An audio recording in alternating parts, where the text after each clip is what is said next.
లేకపోతే హార్ట్ కానీ లేకపోతే లివర్ కానీ ఇలాంటి అనేక సమస్యలు వస్తాయి. ఆ విషయాలు మీరు గుర్తుపెట్టుకోవాల్సిన అవసరం ఉంది. మీ ఆరోగ్యం మీ చేతుల్లో ఉంది. ఫైనల్గా మీ ఆరోగ్యం మీ సెల్ ఫోన్లో ఉంది. మీకు ఏ డాక్టర్ని పరిచయం చేయడమే కాకుండా ప్రతి ఒక్కరి ఆరోగ్యాన్ని కాపాడే బాధ్యత తీసుకుంటాం. అది మీరు చేస్తే చాలా వరకు ముందుకు పోయే పరిస్థితి వస్తుంది. ఇప్పుడు ప్రభుత్వం ఉంది. నేను అనేక విధాలుగా మిమ్మల్ని ఆదుకుంటున్నాను. ఈరోజు పెన్షన్లు ఉన్నాయి. ఈరోజు దానికే వచ్చా. నేను ఈరోజు వచ్చింది ఈ రావి వలసలో ఎన్టీఆర్ భరోసా పింఛన్లు పంపిణీ చేయడానికి వచ్చాను. రేపు మొదటి తారీఖు, రేపు ఆదివారం. నేను రేపు కాకపోతే ఎల్లుండి ఇవ్వచ్చు. కానీ నా ఆలోచన అది కాదు. ఏదైనా సరే ఏదైనా నిర్లక్ష్యం చేస్తాం, కానీ పేదవాడిని మాత్రం నా జీవితంలో ఎప్పుడూ నిర్లక్ష్యం చేయనని మరొకసారి విజ్ఞప్తి చేస్తున్నా. అందుకే పేదల సేవలో కార్యక్రమం పెట్టాను. పేదల సేవలో కార్యక్రమం మీరు చూస్తే ప్రతి నెల మొదటి తారీఖు మేము దర్శనం చేసుకోవాల్సింది ఈ పేదవాళ్ళని దర్శనం చేసుకోవాల్సిన బాధ్యత మా మీద ఉంది. ఇప్పటికి 20 నెలలు నేను వస్తున్నా. మా కలెక్టర్లు పొమ్మన్నాను, ఎమ్మెల్యేలు ఎంపీలు పొమ్మన్నాం, ఎన్డీఏ నాయకులు ఉన్నారు. ఎన్నికల్లో మీకు హామీలు ఇచ్చారు. మేము పింఛన్ ఇప్పిస్తామని 4,000 రూపాయలు ఇప్పిస్తాం. వికలాంగులకు 6,000 రూపాయలు ఇప్పిస్తామని చెప్పారు. ఈరోజు వాళ్ళ మాట మీరు నమ్మి ఓట్లేశారు. నేను కానీ పవన్ కళ్యాణ్ గారు. ఈరోజు రాష్ట్రంలో మీరు గుర్తుపెట్టుకోవాలి, ఇంకో పక్క బీజేపీ నరేంద్ర మోడీ గారు. ఈ ముగ్గురం కూడా ఒకటి ఆలోచిస్తున్నాం. మేము ఒక మాట చెప్పాం, ఈ రాష్ట్రాన్ని పునర్నిర్మాణం చేయాలి. మళ్ళా మీ జీవితాల్లో వెలుగు రావాలి. మమ్మల్ని నమ్మండి, ఓటేయండి అని చెప్తే 100కి 94 సీట్లు గెలిపించారు.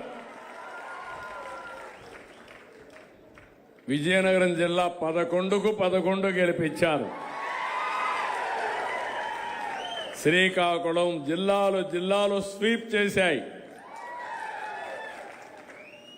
ఆ రోజు పరిస్థితి చాలా అధ్వానమైన పరిస్థితి. ఇప్పుడు మీరు ఫ్రీగా చప్పట్లు కొడుతున్నారు. అప్పుడు చప్పట్లు కూడా కొట్టడానికి వీల్లేదు, నవ్వడానికి వీల్లేదు, ఎండల్లో సురక్షితంగా ఉండడానికి వీల్లేదు. మన భూములు మన దగ్గర ఉంటాయో లేదో తెలియదు. అవునా కాదా? రౌడీయిజం పరాకాష్ఠకి వెళ్ళింది. కడాన నాలాంటి వాడికి పరిస్థితి ఏమైందో మీరే చూశారు. ఒకరోజు సాయంత్రం వచ్చి నన్నే తీసుకు జైల్లో పెట్టే పరిస్థితికి వచ్చారంటే ఇంకా మీరు ఒక లెక్క అని అడుగుతున్నా. అయితే నేను కుంగిపోలేదు. 45 సంవత్సరాలుగా, రేపు 28కి 50 సంవత్సరాలు మొట్టమొదటిసారిగా ఎమ్మెల్యే అయ్యి ఎప్పుడు నేను అలసిపోలేదు. లేకపోతే ఎప్పుడు కూడా నేను అశ్రద్ధ కూడా చేయలేదు. భగవంతుడు ఎంత శక్తి ఇచ్చాడో మీరు ఆశీర్వదించినప్పుడంతా మీకోసమే పనిచేసా, మీకోసమే ముందుకెళ్ళా. నాకు ఒక తృప్తి. ఎవరికి రాని అవకాశం నాకు వచ్చింది. ఇప్పుడు కూడా పవన్ కళ్యాణ్ కూడా ఈ రాష్ట్రాన్ని బాగు చేయాలని పూర్తిగా అండగా నిలబడ్డాడు. ఇంకో పక్క కేంద్రం వెంటిలేటర్ పై నుండి ఆర్థిక వ్యవస్థకి ఒక చేయూతనిచ్చారు. ఇవన్నీ కూడా ఎందుకు వచ్చాయని మీరు ఆలోచిస్తే 2024లో మీరు తీసుకున్న ప్రధాన నిర్ణయం ఎన్డీఏని గెలిపించాలి అనుకున్నారు, గెలిపించారు. ఢిల్లీలో మన పరపతి పెరిగింది, కేంద్రం కూడా సహకరించింది. ఈరోజు సూపర్ 6. ఈరోజు మీరు ఒకసారి చూస్తే సూపర్ 6ని సూపర్ హిట్ చేశాం. నేను 4,000, 6,000, 10,000, 15,000 రూపాయలు పింఛన్లు ఇచ్చే ఏకైక రాష్ట్రం భారతదేశంలో ఆంధ్రప్రదేశ్ ఒకటే. 62,76,322 మందికి ఇస్తున్నాం. నెలవారీగా 2,726 కోట్ల రూపాయలు ఇస్తున్నాం. మీ విజయనగరంలో 2,72,000 మందికి, చీపరపల్లిలో 8,431 మందికి, రావి వలస గ్రామంలో 386 మందికి 4,000, 6,000, 10,000, 15,000 ఇస్తే మీరు మరిచిపోతే ఏమనాలి అని అడుగుతున్నా. మరిచిపోతారా అని అడుగుతున్నా మిమ్మల్ని. ఇన్ని కష్టాలుంటే 33,000 కోట్ల రూపాయలు దీనికి ఖర్చు పెడుతున్నాం. ఒకప్పుడు ఒక నెలలో పింఛన్ తీసుకోకపోతే మళ్ళా ఇచ్చేవాళ్ళు కాదు.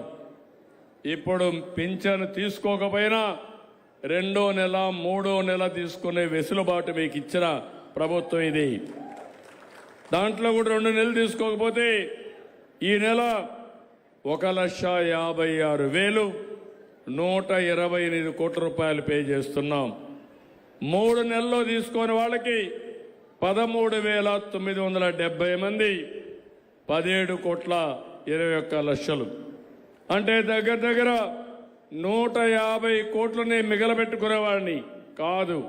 నా పేదవాడు ఈ ఊర్లో లేకుండా వేరే ప్రాంతానికి పోయి మళ్ళీ వస్తే తీసుకోవాలి, ఇవ్వాలి, మీకు అండగా ఉండాలి. ఇది ఒక్కటే కాదు. ఈరోజు మా ఆడబిడ్డలున్నారు. స్త్రీ శక్తి తీసుకొచ్చా. ఆడబిడ్డల కోసం మీరు ఎక్కడికి పోవాలంటే దర్జాగా ఆర్టీసీ బస్సులో ప్రయాణం చేసే సౌకర్యం మీకు ఏర్పాటు చేశాం. అంత మునుపు ఆడబిడ్డలంతా ఆటోల్లో పోయి యాక్సిడెంట్లు అయ్యేటివి. ఇప్పుడు యాక్సిడెంట్లు లేవు, చాలా హ్యాపీగా తిరుగుతున్నారు. అప్పుడంతా ఎక్కడైనా ఒక దేవాలయానికి పోవాలంటే ఇంట్లో వాళ్ళ పర్మిషన్ కావాలి. ఇప్పుడు ఏం బాధ లేదు. ఎప్పుడు మీకు మూడు వస్తే అప్పుడు బయలుదేరి ఏ దేవాలయానికి పోవాలన్నా ఆ దేవాలయానికి మీరు రావచ్చు. ఒకప్పుడు తల్లిని చూడాలంటే మీకు ఆంక్షలు, లేకుంటే కూతురు బయట ఉంటే చూడాలంటే తల్లికి ఆంక్షలు. ఇప్పుడు అది కూడా లేదు. రిపీటెడ్గా మీ ఊరు నుంచి ఏ ఊర్లో ఉంటే పోయి చూసుకొని మధ్యాహ్నం అక్కడ భోంచేసి సాయంత్రం మళ్ళా ఇంటికి వచ్చే పరిస్థితి ఏర్పాటు చేశామంటే అది ఆడబిడ్డల పట్ల ఈ ప్రభుత్వానికి ఉండే అభిమానం. అవునా కాదా అని అడుగుతున్నా. ఇంకో పక్క దీపం, నేనే గ్యాస్ సిలిండర్లు ఇచ్చా. ఇప్పుడు 3 సిలిండర్లు ఉచితంగా ఇస్తున్నా. ఇప్పటి వరకు మీరు చూస్తే స్త్రీ శక్తి కింద 47 కోట్ల మంది, అంటే 47 కోట్ల ప్రయాణాలు జరిగాయి. మన జనాభా 5 కోట్లు. దీంట్లో మహిళలు 2,50,00,000 మంది ఉంటారు. అనేక సందర్భాల్లో ప్రయాణాలు చేశారు. 47 కోట్ల మంది ప్రయాణం చేసే పరిస్థితికి వచ్చారు. అన్నదాత సుఖీభవ. నాకెప్పుడు కూడా విజయనగరం ఒక స్ఫూర్తి.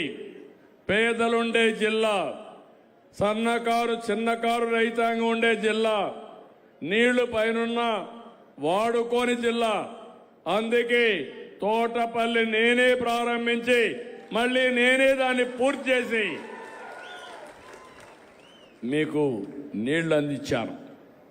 దాన్ని రాబోయే రోజుల్లో విశాఖపట్నం ఉత్తరాంధ్రకు హామీ ఇస్తున్నా. ఒక కమిట్మెంట్తో పనిచేస్తా.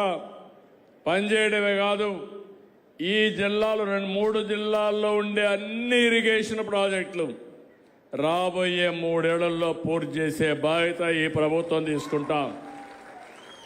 అక్కడి నుంచి నేరుగా వంశధార, నాగావళి,